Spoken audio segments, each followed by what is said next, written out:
Good morning everyone. My name is Vikram Sharma. मेरा नाम विक्रम शर्मा है।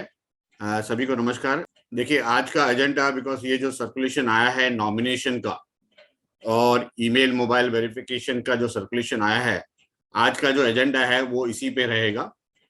हम सारा आपको इन्फॉर्मेशन शेयर करेंगे कि सर्कुलर क्या है और सर्कुलर का इम्पैक्ट क्या है और एमएफयू आपको किस तरह से हेल्प करता है कि आपके ये सारे जो नॉमिनेशन और ईमेल मोबाइल के जो प्रोसेस है वो आप कैसे बहुत अच्छी तरह से आप कंप्लीट कर सकते हैं अपने क्लाइंट के लिए।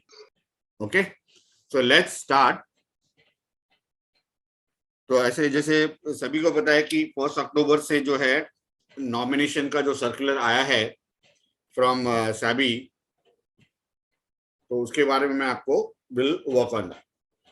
ओके, तो ये नॉमिनेशन जो सर्कुलर जो आपका आया है ये डेटेड 15 जून 2022 को ये सर्कुलर आया गया, जिससे रिलेटेड ये सारा जो है हमने ये प्रोसेस जो है तैयार किया है एमएफयू में। सो ये आपका जो है ये प्रोसेस क्या है, पहले तो मैं सर जो SEBI का सर्कुलर है वो मैं आपको बताता हूं कि SEBI का सर्कुलर क्या बोलता है। तो 1 अक्टूबर से जो SEBI का सर्कुलर आया है वो कहता है कि investor subscribing for mutual fund units, okay, on और after 1 October will have a choice. जो इन्वेस्टर 1 अक्टूबर के बाद या जो इन्वेस्ट करेंगे उनके लिए चॉइस है कि आइदर वो नॉमिनेशन प्रोवाइड करे, that is providing nomination in the format specified in 4th schedule of SEBI mutual fund regulation 1996 कि वो नॉमिनेशन प्रोवाइड करे, या फिर वो ऑप्ट आउट करे, that is the sign the declaration form and do the opt out. तो ये दो ऑप्शन है, आइदर वो नॉमिनेशन देवे लाइक ऑप्ट इन और ऑप्ट आउट, ये दो चीज वो करेगा after 1 October in all his folios investment जो भी करेगा वो। अब AMC को भी कहा गया कि you should provide the unit holders कि ये जो नॉमिनेशन का जो डिक्लेरेशन करना है ये आपको या तो फिजिकल में देना है या ऑनलाइन में दोगे। ये कस्टमर का चॉइस है कि वो आपके नॉमिनेशन को फुलफिल फिजिकल में देता है या आपको ऑनलाइन देता है। तो AMCs को ये सारे प्रोवाइड करने पड़ेंगे। अब अगर वो फिजिकल देता है तो फिजिकल जो आज की डेट में SEBI कहता है कि फिजिकल फॉर्म फिलअप किया जाता है, उस पर वेट सिग्नेचर किया जाएगा बाय ऑल दी होल्डर्स। अगर आपके जो फोलियोज में अगर सिंगल होल्डर है तो सिंगल है, एनीवन सर्वाइवर मोड है जिसमें 2 होल्डर्स है या 3 होल्डर्स है, सभी को signature that is called wet signature करके जो है फॉर्म जो है सबमिट करना पड़ेगा नॉमिनेशन का, और वो डिक्लेयर किया जाएगा। इन केस ऑफ ऑनलाइन, अगर आप इन केस ऑफ ऑनलाइन में वेट सिग्नेचर के अलावा यूनिट होल्डर जो है जो इन्वेस्टर है उसको AMC कैसे वैलिडेट करेगी? फर्स्ट थिंग, आइदर वो ई-साइन से करे या वो 2 फैक्टर ऑथेंटिकेशन से करे, जिसको हम OTP बेस बोलते हैं। तो ई-साइन तो आपको पता है कि मेजरली बहुत सारे क्लाइंट्स के पास ई-साइन नहीं होगा, बट OTP यस, क्लाइंट को OTP जाए, क्लाइंट OTP दे सकता है ऑन ईमेल एंड मोबाइल, तो उसके बेसिस पे वो अपना नॉमिनेशन का डिक्लेरेशन दे सकता है।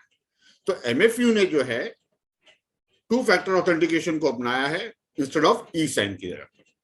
ठीक है, अब ऑल AMCs को ये भी कहा गया है कि आपको डेडलाइन सेट करना है कि एज ऑन March 31, 2023 नॉमिनेशन जो करना है या ऑप्ट आउट करना है, ये एग्जिस्टिंग इंडिविजुअल यूनिट होल्डर्स जो हैं उनको ये March 31, 2023 के पहले आपको ये करना है, नॉमिनेशन डिक्लेरेशन करना है। चाहे आप उसको फिजिकल में कीजिए, चाहे आप ऑनलाइन कीजिए, चाहे आप वेट सिग्नेचर से कीजिए, चाहे आप 2 फैक्टर से कीजिए, लेकिन ये 31 मार्च 2023 तक आपको करना है। अगर आपने उसके बाद नहीं किया तब तक, तो 1 अप्रैल 2023 से आपके जो भी फोलियोज होंगे जिनमें डिक्लेरेशन नहीं हुआ है वो फोलियो को फ्रीज किया जाता है और आपको रिडम्पशन करने के लिए अलाउ नहीं किया जाएगा।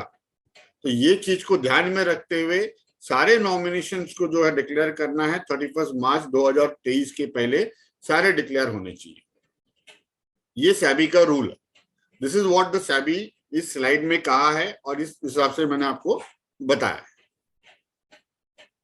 ओके, तो यहां पर आपको नॉमिनेशन करना है, चाहे आप उसको ऑनलाइन कीजिए चाहे आप ऑफलाइन कीजिए, लेकिन नॉमिनेशन डिक्लेरेशन देना है और सभी होल्डर्स को देना है। जैसे मैंने कहा, चाहे एक होल्डर हो, चाहे फोलियो में 2 होल्डर हो, चाहे फोलियो में 3 होल्डर हो, वो सभी को जो है नॉमिनेशन का डिक्लेरेशन देना है। Okay, now coming to the second slide. Second slide ये है कि आपको एमएफयू में, सिंस अभी ये जो रिलेटेड है बिकॉज अपना टॉपिक है, एमएफयू के हिसाब से आपको क्या प्रोसेस फॉलो करना पड़ेगा और आपको किन किन, बिकॉज अपने यहाँ पर जो कैन है, राइट, कॉमन अकाउंट नंबर है, तो हमारे कैन जो है उसमें आपका क्या प्रोसेस होता है।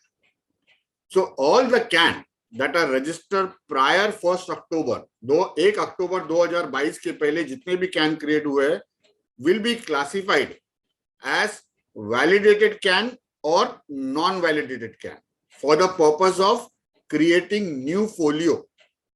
तो अगर आप नया फोलियो क्रिएट करना है या एग्जिस्टिंग फोलियो है जो भी है, अब जो आपने कैन क्रिएट किया एमएफयू में 1 अक्टूबर के पहले, तो उन कैन के लिए कौन से कैन वैलिडेट हैं जिनमें आपको करने की जरूरत नहीं है और कौन से कैन जो है आपके नॉन वैलिडेट है जिसमें आपको करने की जरूरत है डिक्लेरेशन, तो वो हमने यहाँ पर जो है टेबल में आपको जॉट आउट किया है। तो मैं एक एक करके आपको बताता हूं कि कौन से कैन जो है जो वैलिडेट है नॉन वैलिडेट है। जो पहला है, देखिए, physical CAN with nomination detail and no nomination NCT letter. जो फिजिकल कैन क्रिएट किया गया था पहले, फिजिकल फॉर्म में जब कैन क्रिएट किए थे और उस वक्त नॉमिनेशन जो आपने दिया था और उसके बाद आपने कोई भी नॉमिनेशन अपडेट नहीं किया, चाहे वो फिजिकल हो चाहे ऑनलाइन हो, वो सारे कैन जो है आपके वैलिडेटेड है। सेकेंड जो आपका है, physical can with nomination detail and the latest nominee updated in through physical mode से। तो आपने फिजिकल कैन क्रिएट किया था, नॉमिनेशन आपने दिया था उस वक्त, और उसके बाद आपने अगर कुछ अपडेट किया हो तो वो भी आपने फिजिकल के तौर पे ही अपडेट किया है नॉमिनेशन, वो सारे कैन जो है आपके वैलिडेट कंसिडर किए जाएंगे। तीसरा कैन, इलेक्ट्रॉनिक कैन, जो हम ई कैन बोलते हैं, with latest nominee updated through physical mode. आपने एक इलेक्ट्रॉनिक कैन क्रिएट किया था, उस वक्त नॉमिनेशन दिया था, लेकिन आपने उसका अपडेट बाद में कुछ भी नॉमिनेशन में किया है वो आपने फिजिकल मोड में किया है, फिजिकल फॉर्म भर के नॉमिनेशन अपडेट किया है, जो भी चेंजेस करना है, तो वो भी कैन जो है वैलिडेट माना जाएगा क्योंकि वो फिजिकल मोड में आपने अपडेट किया है उसके बाद। अब चौथा कैन लीजिए, फिजिकल कैन है and latest nominee updated through online mode. आपने भले फिजिकल कैन क्रिएट किया हो, नॉमिनेशन तभी दिया हो, लेकिन आज आप उसका जो है अपडेट किए हो वो ऑनलाइन किया आपने, ऐसे कैन जो है उसको नॉन वैलिडेट कहा जाता है, उसको वैलिडेट करना पड़े क्योंकि वो फिजिकल कैन क्रिएट हुआ है, नॉमिनी आपने दिया है उस वक्त, लेकिन अब आप वापस लेटेस्ट अपडेट जो कर रहे हो वो आप ऑनलाइन कर रहे हो, वो आपने ऑनलाइन किया है, तो ऐसे कैन जो है नॉन वैलिडेट माने जाएंगे। बाद में electronic CAN with nomination detail and no nomination NCT letter. तो आपने इलेक्ट्रॉनिक ई कैन क्रिएट किया with no nomination detail and no nomination NCT also, तो आपने तभी I do not intend to do the nomination करके आपने डाला और आपने उसके बाद कोई नॉमिनेशन कुछ अपडेट भी नहीं किया है, ऐसे कैन भी आपके नॉन वैलिडेटेड माने जाएंगे। उसके बाद आपका जो है CAN, electronic CAN with nominee latest nomination with nomination, sorry मैं पहला वाला जगह गलत बोल गया, sorry, electronic CAN with nomination detail and no nomination NCT letter. That means आपने इलेक्ट्रॉनिक कैन क्रिएट किया है, उस वक्त आपने नॉमिनेशन दिया है, लेकिन उसके बाद आपने कोई नॉमिनेशन अपडेट नहीं किया, वो कैन भी आपके नॉट वैलिडेटेड माने जाएंगे। जो आपने उसके बाद electronic can at latest nominee updated through online mode, आपने कैन क्रिएट किया है, लेकिन बाद में आपने अपडेट जो किया है वो ऑनलाइन मोड के थ्रू किया है। पहले आपने नॉमिनेशन दिया, फिर वापस आपने ऑनलाइन मोड के थ्रू ही आपने उसको अपडेट किया है, तो वो कैन भी आपके नॉट वैलिडेटेड माने जाएंगे। और last, CAN register prior 1 October with the nomination option आपने चूज किया था as I do not intend to nominate. जो कैन आपने क्रिएट किए थे, जब उस वक्त आपने दिया था कि मैं कैन में कोई नॉमिनेशन नहीं देना चाहता अंडर कैन, तब आपने उस हिसाब से कैन क्रिएट किए थे, वो सभी कैन जो है आपके नॉट वैलिडेटेड कंसीडर किए जाते हैं। तो हमने यहाँ पर आपको डिस्क्रिप्शन दिया है कौन से कैन वैलिडेटेड है, कौन से कैन नॉट वैलिडेटेड है। अब कौन से कैन जो वैलिडेटेड है उसमें तो आपको कोई प्रॉब्लम नहीं है, क्योंकि उसमें आपके एग्जिस्टिंग फोलियो और नया फोलियो जब आप क्रिएट करोगे उसमें आपको कोई दिक्कत नहीं आएगी। लेकिन जो भी नॉन वैलिडेटेड जो कैन है उसमें आपके एग्जिस्टिंग फोलियोस, उसमें आप कोई भी ट्रांजैक्शंस करते हो तो उसमें आपको कोई रोक टोक नहीं है, आपको कोई प्रॉब्लम नहीं आएगी। लेकिन जैसे मैंने ऊपर दिया है, येलो में हाईलाइट किया है, creating new folio with non validated CAN, वहां पर आपको जो है प्रोसेस फॉलो करना पड़ेगा to make them validate. Now coming to the next slide, the process of existing CAN. Okay, हम एग्जिस्टिंग कैन पे जाते हैं।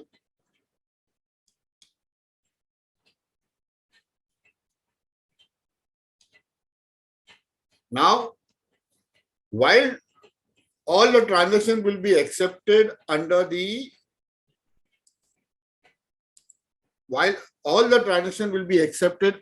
nominee validated can, that means जैसे मैंने आपको पहले बताया, चाहे एग्जिस्टिंग फोलियो हो चाहे आपके नए फोलियो हो, जितने भी वैलिडेटेड कैन है उसमें आप ट्रांजेक्शन करोगे, आपको वहां कोई रोक टोक नहीं है। लेकिन जैसे मैंने कहा, आपको new folio subscription transaction will not be accepted under nominee not validated can until the process mentioned in point 4b is followed। तो जो भी आपके नए फोलियो क्रिएट करोगे उसमें आपको जो है, जब तक आप उसको वैलिडेट नहीं करते उस नॉन वैलिडेटेड कैन को, तब तक आप ट्रांजैक्शन नहीं कर पाओगे। द मोमेंट आपने उसको वैलिडेट कर दिया, फिर आप उसका ट्रांजैक्शन कर पाओगे नए फोलियो में। नाउ फॉर कन्वीनियंस, एमएफयू जो है, आपको जब भी आपके कैन में जो नॉन वैलिडेटेड कैन है या वैलिडेटेड कैन है, ये जब आप ट्रांजैक्शन करते हो किसी क्लाइंट का और उसका नया फोलियो सेलेक्ट करते हो, तब आपको वहां पर जो है एक अलर्ट मैसेज आ जाता है, पॉपअप आ जाता है while doing the transaction. Screen आपको पॉपअप कर देते कि ये जो कैन है, जैसे आप कैन नंबर डालोगे आपको हाईलाइट कर देते कि ये कैन जो आपका वैलिडेटेड है या नॉट वैलिडेटेड है, आपको उसको वैलिडेट करना है या उसको डिक्लेयर करना है। Okay, such alert will prompt you either, आपको जो है जो प्रॉम्प्ट किया जाता है, अलर्ट जो पॉपअप आता है उसमें हम देते हैं कि या तो आप वेरीफाई कीजिए, अगर आप वेरीफाई, क्योंकि आपने नया फोलियो सेलेक्ट किया है, या तो आप वेरीफाई कीजिए और उसको डिक्लेयर कीजिए। अगर नहीं करना चाहते तो आप एग्जिस्टिंग फोलियो में ट्रांजेक्शन करना चाहते हो तो आप एग्जिस्टिंग फोलियो में ट्रांजेक्शन कीजिए।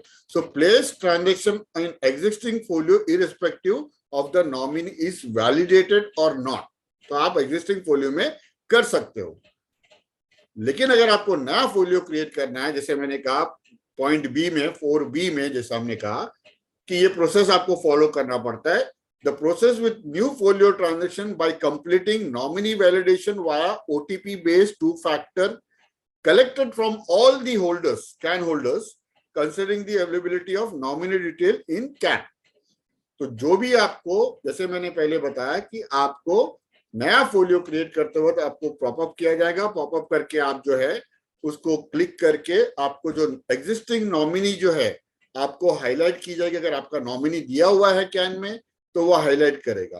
अगर आपने नॉमिनी उस वक्त not intend to nominate under the CAN दिया होगा तो आपको ऑप्ट आउट का ऑप्शन दिया जाता है।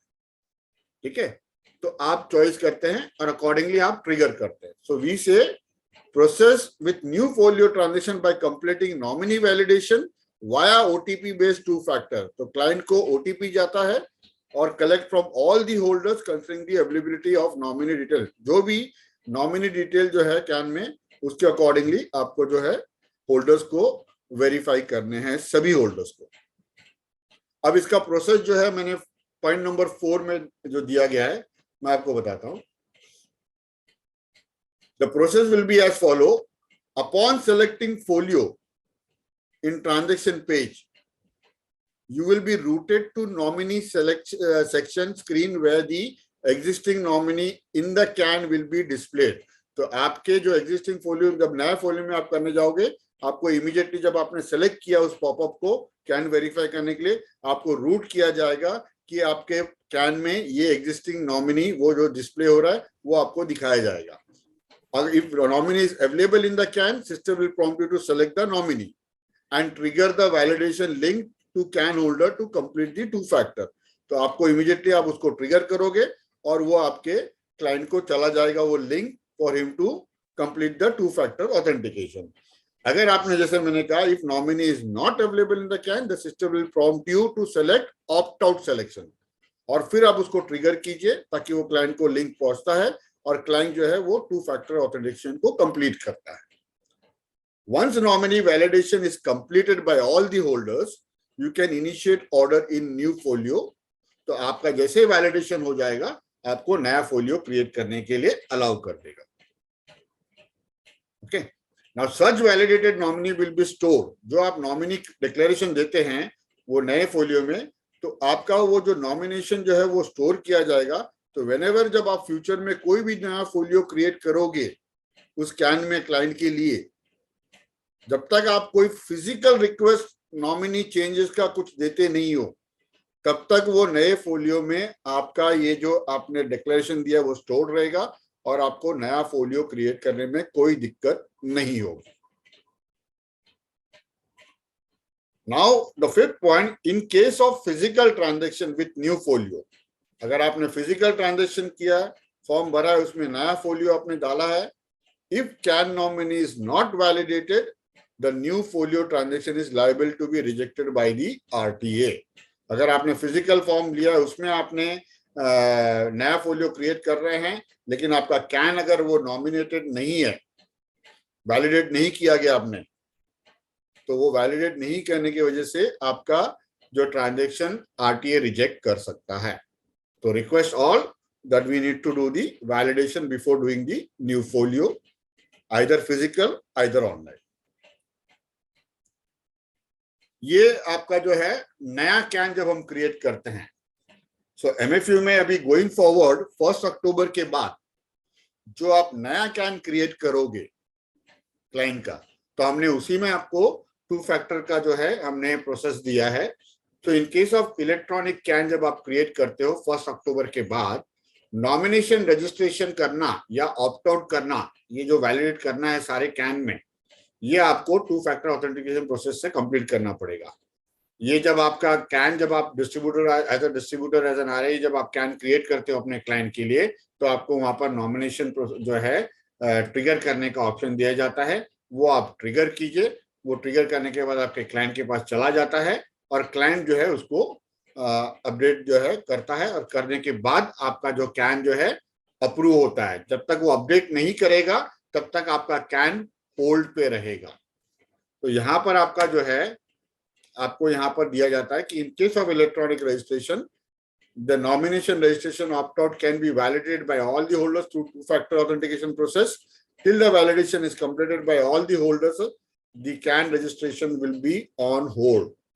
जब तक वो आप कंप्लीट नहीं करेगा सारे होल्डर्स का जब तक नॉमिनेशन वैलिडेट नहीं होता है तब तक आपका कैन होल्ड पे रहेगा। द मोमेंट उसका सारा प्रोसेस कंप्लीट हो जाएगा उनका, तो कैन जो है आपका अप्रूव हो जाएगा। फॉर न्यू सच कैन, जो आप कैन नए क्रिएट करो जिनका नॉमिनेशन आपने टू फैक्टर के थ्रू आपने सारा करवा लिया, वैलिडेट करवा दिया, उन सब कैन्स में आप जो है नया फोलियो क्रिएट करते हो, चाहे वो आप फिजिकल में करो या डिजिटल में करो, वो सब जो है आपके वैलिड होंगे और सब में आप ट्रांजेक्शन कर सकते हो, चाहे एग्जिस्टिंग हो चाहे आपके नए हो, उन सब में आप ट्रांजेक्शन कर सकते हो। और जो आपके नॉमिनेशन जो आपने दिया यहाँ पर, जो कैन में आपने नॉमिनेशन सेलेक्ट किया, फॉर एग्जाम्पल कैन क्रेडिटर, वो सारे आपके जितने भी फोलियोज मैप होते हैं as per the MFU concept of folio mapping, तो वो सारे मैप फोलियोज में आपके जो है नॉमिनेशन जो है वैलिडेट किए जाएंगे और आपको एग्जिस्टिंग और न्यू फोलियोज में कोई ट्रांजेक्शन में दिक्कत नहीं आएगी. Now, coming to the second part is the process of NCT, non-commercial transactions. So, as per SEBI guidelines, the NCT will be accepted only through physical mode, and the revised forms will be made available by 1st of October 2022. So, as per the guideline, कि going forward 1st October के बाद जो भी आपके changes आपको nomination में करना है वो फिजिकल मोड के थ्रू ही, एनसीटी के थ्रू ही होगा, और वो भी फिजिकल ही होगा, ऑनलाइन नहीं. फिलहाल ऑनलाइन नहीं है, सब फिजिकल मोड के थ्रू ही आपको करना है और वो एनसीटी प्रोसेस करना है. जो भी अगर एडिशन करना है, जो भी डिलीशन करना है, चेंजेस करने हैं, अपडेट करने हैं, सब फिजिकल मोड से होगा. Upon submission of valid physical NCT, the nominee under the CAN will be classified as validated, if not already, and the same will be updated across all the map folios. आपका physical NCT आने के बाद अगर आपके can में physical NCT आपने दिया और अपडेट किया, तो वो कैन को जो है वैलिडेट कंसिडर किया जाएगा और उसमें आपके सारे फोलियोज में उसको अपडेट किया जाएगा और आप सारे ट्रांजेक्शन्स आप एग्जिस्टिंग और नए फोलियो में कर पाओगे. फिर in case of physical NCT, जो हमारे पास डिजिटल हम बोलते हैं कि आपने फिजिकल फॉर्म लाया, फिर एंट्री करके अपलोड, स्कैन अपलोड करके आपने एनसीटी को प्रोसेस किया, उन सच एनसीटीज का जो है आप जो प्रोसेस करते हैं नॉमिनेशन का, उसका जो फिजिकल फॉर्म है, बिकॉज ये फिजिकल है. In case of point number 11 जो मैं बता रहा हूं, in case of physical NCT initiated through your login, the original NCT form should be handed over to MFU or nearest MFU POS branch by within 15 days. तो ये जो हम लोग डिजिटल की बात करते हैं, जो हम फिजिकल विद डिजिटल की बात, which call as डिजिकल, जहां पर आप फिजिकल फॉर्म है उसका आप एनसीटी जो है आप एंट्री करते हो, एंट्री करके स्कैन करके अपलोड करते हो, लेकिन वो जो फिजिकल फॉर्म आपके पास जो है उसको आपको आइदर नियरेस्ट पॉस या एमएफयू को आप नियरेस्ट एमएफयू पॉस, चाहे कैंप्स और कार्वी जो भी आप सेलेक्ट है, वहां पर आपको जाके देना है. ये मैंडेटरी आपको जाके देना है. Okay. Now point number 12, as and when RTA AMC comes up with process of accepting online NCT two-factor base, MFU will offer the same. भविष्य में आगे जैसे अगर आरटीए, बिकॉज ये सारा आरटीए और एएमसी के बेसिस पे कि वो ऑनलाइन प्रोसेस लेकर आते हैं कि भाई हम ऑनलाइन एक्सेप्ट करेंगे एनसीटी नॉमिनेशन का, अगर वो लेकर आएंगे तो हम अपने एंड पे, बिकॉज हम अपने एंड पे सब कुछ रेडी है, बट हमें सिर्फ उनके यहाँ से होना चाहिए, वो करेंगे तो हम भी आपको ये ऑनलाइन प्रोसेस देंगे. जैसे आप लोगों को पता है कि हमने पहले एनसीटी नॉमिनेशन ऑनलाइन रखा था, बट हमें उसको बंद करना पड़ा क्योंकि because of the new guidelines of physical NCT ही एक्सेप्ट किया जाएगा, इसलिए हमें वो बंद करना पड़ा. तो गोइंग फॉरवर्ड अगर आरटीएएमसी अगर इसको लागू करती है ऑनलाइन लेना, तो एमएफयू जो है वो आपको प्रोवाइड करेगा. MFU will also offer the same. Okay. Now this is the, हमने एक पिक्टोरियल ग्राफ बनाया है जहां पर हम आपको बता रहे हैं कि हम नॉन वैलिडेटेड कैन जो है और नॉन वैलिडेटेड कैन में ट्रांजैक्शन जब हम एज अ डिस्ट्रीब्यूटर जब आ रही है, जब हम ट्रांजैक्शन करते हैं तो हमारे सिस्टम में ट्रांजैक्टिव मेन्यू है जहां पर हम जाके ट्रांजैक्शंस करते हैं, ऑनलाइन ट्रांजैक्शंस. तो वहां पर अब ये प्रोसेस कैसे रहेगा, तो जैसे पहला मैं लेफ्ट साइड में जो आपका नॉमिनेटेड वैलिडेटेड कैन जो है, तो उसमें आपको जैसे मैंने पहले कहा कि एग्जिस्टिंग फोलियो और आपके जो नए फोलियो हैं उनमें आपको कोई इशू नहीं है क्योंकि आपका वैलिडेटेड कैन है, आपका उसमें आप ट्रांजैक्शन करोगे, ऑर्डर एक्सेप्ट होगा और वो प्रोसेस होगा. लेकिन जो नॉमिनी नॉट वैलिडेटेड कैन है उसमें आपको एग्जिस्टिंग में कोई दिक्कत नहीं है. एग्जिस्टिंग तो भी आपका ट्रांजैक्शन आप कर सकते हो और वो ऑर्डर एक्सेप्ट होगा. लेकिन जब नया फोलियो क्रिएट करोगे, बिफोर नॉमिनेशन वैलिडेट करने के पहले नया फोलियो क्रिएट करोगे, तो आपको user will be routed to nominee screen section, उसको इमीडिएटली वो पॉपअप होगा और उसको राउट किया जाएगा नॉमिनी स्क्रीन सेक्शन में। वहां पर वो एग्जिस्टिंग नॉमिनी जो है वहां पर उसको डिस्प्ले करता है, उसको वो नीचे उसमें ट्रिगर होता है, उस ट्रिगर को वो ये करता है, ट्रिगर करता है ताकि वो लिंक जो है कस्टमर को जाता है। And OTP based validation completed by the all holders, तो सारे होल्डर्स जो है ओटीपी बेस्ड को उसको कंप्लीट करते हैं। And then once that has been completed and informed to you by the holders, आप वापस जाके fresh transaction with new folio create कीजिए, वो प्रोसेस होगा। तो this is out the pictorial graph हमने आपको शेयर किया है कि हाउ दी वैलिडेटेड कैन और नॉन वैलिडेटेड कैन में ट्रांजैक्शन किस तरह से प्रोसेस होगा नए फोलियो के लिए एज वेल एज आपके existing folio. Now this is what the, जैसे एज ए डिस्ट्रीब्यूटर आपके लॉगिन में, जैसे आपका बैक ऑफिस का लॉगिन है, जब आप उसमें जाते हैं तो आपके ट्रांजैक्टिव से जब आप जाके ट्रांजैक्शंस करते हैं, चाहे परचेज रिडम्पशन जो भी आप करेंगे, तो आप जैसे कैन नंबर मेंशन करेंगे इमीडिएटली आपको ये स्क्रीन पे आ जाएगा कि ये पर्टिकुलर कैन जो है इसका नॉमिनेशन है या नहीं है, आप इसका वेरीफाई कीजिए। आपने कैंसिल कर दिया तो आप एग्जिस्टिंग फोलियो में जाके उसका ट्रांजैक्शन कर सकते हैं, लेकिन यदि आप उसका नॉमिनेशन वेरीफाई करना चाहते हैं और फ्रेश फोलियो में ही करना चाहते हैं ट्रांजैक्शन, तो उसका नॉमिनी वेरीफाई को क्लिक कीजिए, वो आपको रूट किया जाएगा और अकॉर्डिंगली फिर ट्रिगर करके क्लाइंट से ओटीपी कंप्लीट करवा के फिर नया फोलियो क्रिएट कीजिए।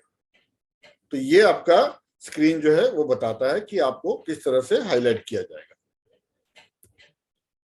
अब जैसे वो आपने देखा कि ये जो आपको हाईलाइट किया गया, ये पर्टिकुलर स्क्रीन में आपको नॉमिनी वेरीफाई करने के लिए बोला, जैसे आप इसको क्लिक करते हैं ये आपको ले जाता है आपके ट्रांजैक्टीज में ही, आपको नॉमिनेशन वेरिफिकेशन करके हमने एक अलग से टैब दिया हुआ है, वहीं पर आपको ले जाता है और वहां पर आपको दिखाता है कि ये पर्टिकुलर जो प्राइमरी होल्डर सेकेंडरी होल्डर है उनका वेरिफिकेशन स्टेटस नो दिखा रहा है और आपको ट्रिगर करने के लिए बोला जाता है। आप यहाँ पर आके ट्रिगर करते हैं, वो ट्रिगर उनके पास जाता है और वो लोग फिर उसको 2 फैक्टर ओटीपी से वैलिडेट करते हैं। तो ऐसे कस्टमर्स जो हैं जिनका आपको, अगर आपके पास ऑलरेडी है डिटेल, जैसे हमने अभी सभी को शेयर भी किया है, नॉमिनेशन के सभी एयरेंस को हमने शेयर किया है, जिन जिनके नॉमिनेशन वैलिडेट नहीं हुए तो हमने सब शेयर भी किया डेटा आपके साथ। तो आप यहाँ पर भी आके अपने क्लाइंट का नॉमिनेशन वेरिफिकेशन का आपको यहाँ पर दिखता है डिटेल, आप उनको ट्रिगर कर सकते हैं और उनको ओटीपी जो है चला जाएगा, वो ओटीपी बेस्ड उनको अप्रूव कर देंगे।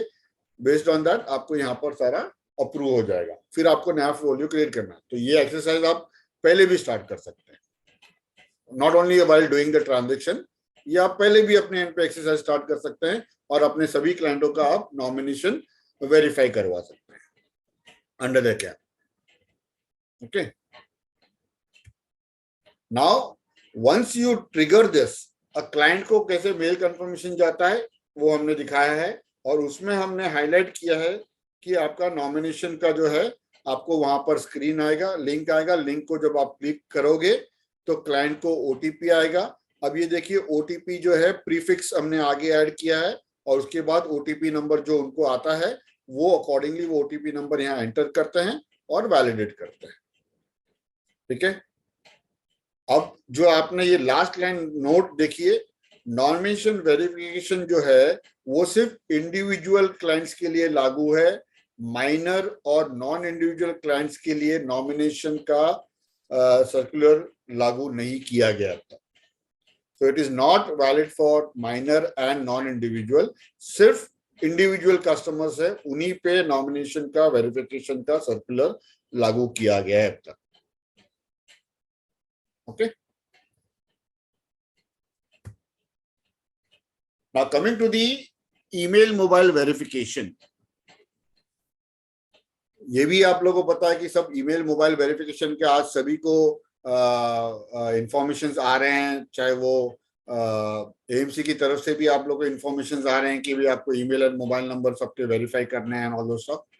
तो सिमिलरली यहाँ पर भी आपको ईमेल एंड मोबाइल वेरिफिकेशन का एमएफयू ने पहले भी आप लोगों को आपको इंफॉर्मेशन शेयर किया है कि आप अपने फर्स्ट होल्डर्स का आप करवा सकते हैं। उसके बाद हमने अभी रिसेंटली आप लोगों को सेकेंड होल्डर, थर्ड होल्डर का भी आपका ईमेल मोबाइल जो है वेरीफाई करना है, क्योंकि एज पर गाइडलाइन आपको सभी होल्डर्स के वेरीफाई करने हैं। बिकॉज ये एक तरह से कैच है, मैं आपको बताता हूँ क्यों, कि आपको क्यों करना है। देखिए, एज पर द नॉमिनेशन जो है वेरीफाई करने के लिए सेबी कहता है कि सभी होल्डर्स को 2 फैक्टर से वैलिडेट करना है। तो सभी होल्डर्स को करना है, तो सभी होल्डर्स का email and mobile number can में अगर है तभी उसको ओटीपी जाएगा, ट्रिगर होगा, तभी वो वैलिडेट कर पाएगा। अगर उसका नहीं है वहां पर तो वो उसको जाएगा ही नहीं, और वो जाएगा नहीं तो वो वैलिडेट कर नहीं पाएगा और आप नया फोलियो क्रिएट नहीं कर पाओगे।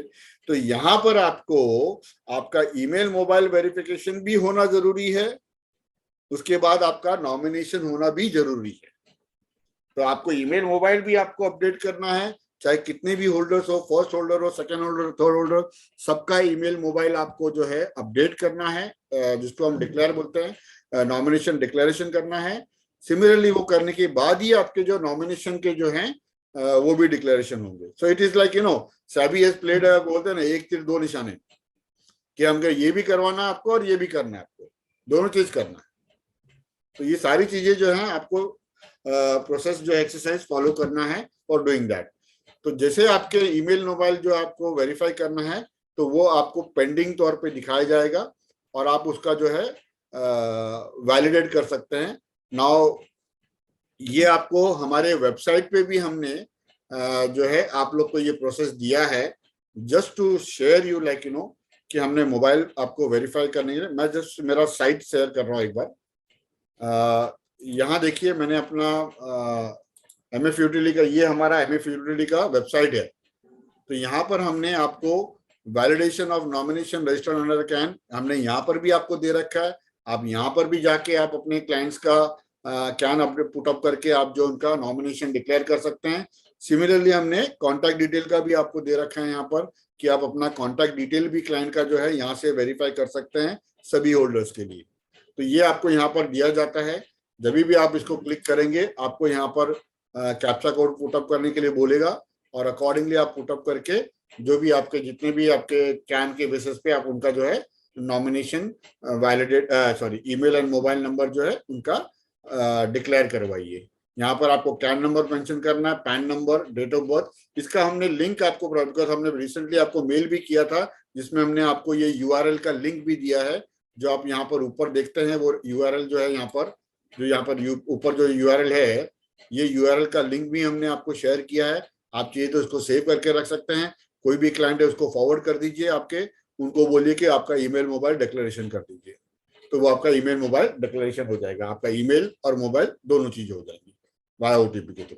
तो ये सारी चीजें प्रोसेस जो है आपको कंप्लीट करना है। So this is what all about the email and mobile verification, कि ये भी आपको कंप्लीट करना है। So that's all from my and.